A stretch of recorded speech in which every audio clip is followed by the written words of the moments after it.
Glad tidings, rapscallions, I'm back for part 2. So I've been thinking, I've been to the gym and I've had a little thought. While I was doing that, I did more and more sort of research, and I've been thinking about where I want to move to. I decided I think I'm going to aim to move to Adelaide and like Southern Australia.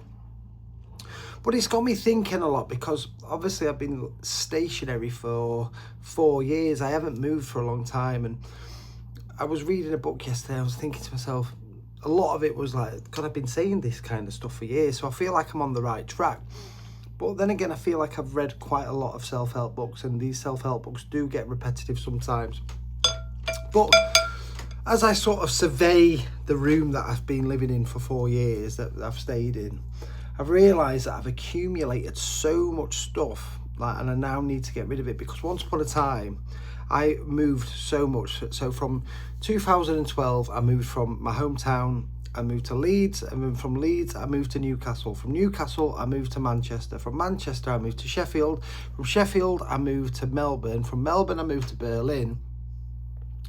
From Berlin, I moved back to Doncaster, back to Sheffield, then back to Manchester, then I moved to Norway, then I moved back to Manchester, and then I moved to Belfast, and then I moved back to Manchester.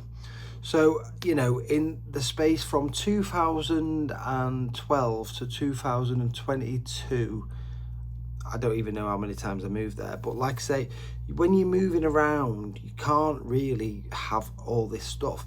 Now, I've also been sort of quite settled because, one, we had the global P word, you know, where we couldn't move and we weren't allowed to. And then because of the global P word, I started studying a psychology degree. So that's kind of kept me grounded in the UK for sort of 4 years as well.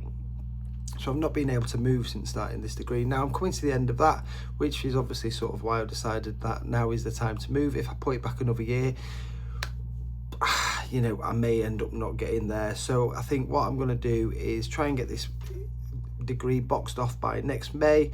Hopefully, who knows, I'll have enough money, even I might be able to fly to Australia sooner.